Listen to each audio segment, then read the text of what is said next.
vamos fazer a conexão de volta Campo e Cidade, Alessandra Mello.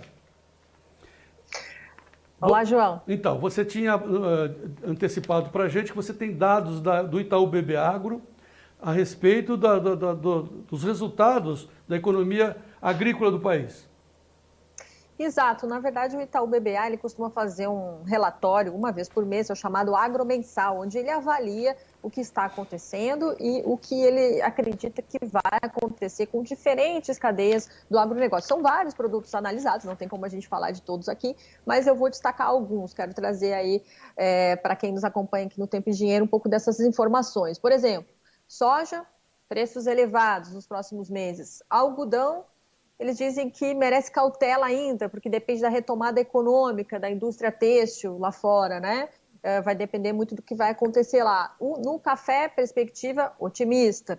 Agora, um dos destaques que eu vou trazer aqui desse relatório foi a recuperação do mercado do etanol. As vendas do biocombustível, em janeiro, chegavam próximo aí de 2 bilhões de litros, e elas tinham despencado aí para pouco mais de 1 bilhão no mês de abril, quando estava tudo parado aqui no Brasil, né, auge da quarentena, o que acabou afetando em cheio também os preços, né, do etanol. E aí o que acontece? A gente está vendo, começa a ver sim uma recuperação, foi o que os analistas do Itaú BBA estão indicando. Por exemplo, o preço do CPEA, o etanol lá no começo do ano estava acima de R$2, caiu para R$ 1,35 no auge da quarentena e agora já está perto de R$ 1,64, quer dizer, não chegou ainda ao patamar anterior, mas está se recuperando nos últimos 2 meses. É o que os analistas do Itaú BBA chamam a atenção, e eles falam também o seguinte: só em julho a gasolina teve 4 reajustes, né? Ela acumulou uma alta aí de 7,8%.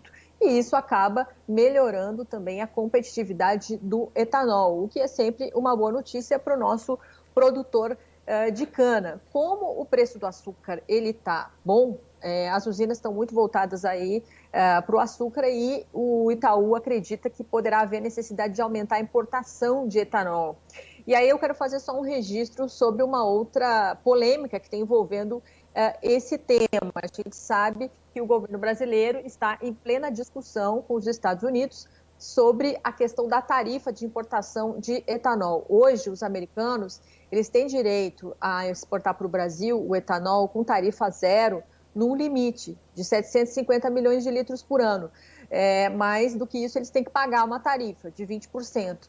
Pois o Donald Trump está solicitando que essa tarifa seja totalmente retirada. Está havendo uma negociação aí entre os dois presidentes para tentar chegar a um acordo nesse ponto, porque Donald Trump de olho na eleição, quer vender mais etanol, quer ficar bem na foto aí com a região produtora lá norte-americana. Aqui, os produtores é que não estão gostando muito dessa história, né? Lá no Nordeste, principalmente, eles são bastante impactados quando aumenta a importação de etanol, né? Eles se colocaram contra aí essa medida, não querem que seja totalmente zerada essa tarifa. E aqui em São Paulo, recentemente, a União da Indústria da Cana-de-Açúcar disse que não concorda com essa estratégia, porque quer que os Estados Unidos também zerem a tarifa, também facilitem aí o mercado do açúcar, então, para a gente, em troca, né? E que eles também aumentem o seu consumo de etanol, conforme eles vinham prometendo lá no passado. Então, temos que ficar de olho para ver qual vai ser o resultado dessa disputa aí entre os dois países. Eram esses destaques aí do relatório do Itaú, João. 2 comentários, todos centrados no ministro Paulo Guedes, que está defendendo com unhas e dentes a sua política liberal, né? Política liberal.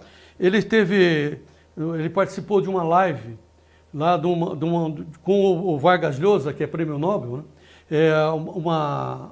A Fundação Internacional para a Liberdade, conduzida pelo Vargas Llosa, e o Paulo Guedes foi chamado a dar explicações, né? Aproveitou para dar explicações sobre esses anúncios que a grande mídia está dizendo que o Paulo Guedes vai fazer com a reforma tributária. Segundo a mídia, que está sempre contra, o Paulo Guedes iria aumentar os impostos, Alessandra. Ele está dizendo que é o contrário. Então, mas qual é o milagre? Ele não vai aumentar os impostos, quer fazer reforma? De onde ele vai tirar? Ele está dizendo que ele vai tirar da eliminação de encargos trabalhistas, ou seja, vai aliviar os encargos para a força produtiva.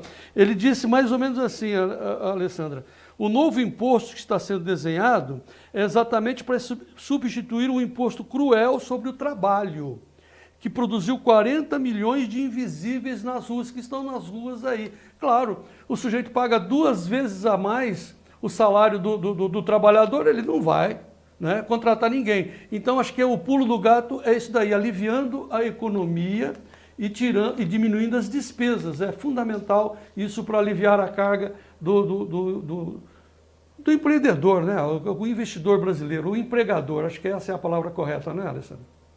Exato, com certeza. O setor produtivo, o que espera dessa reforma é isso, né?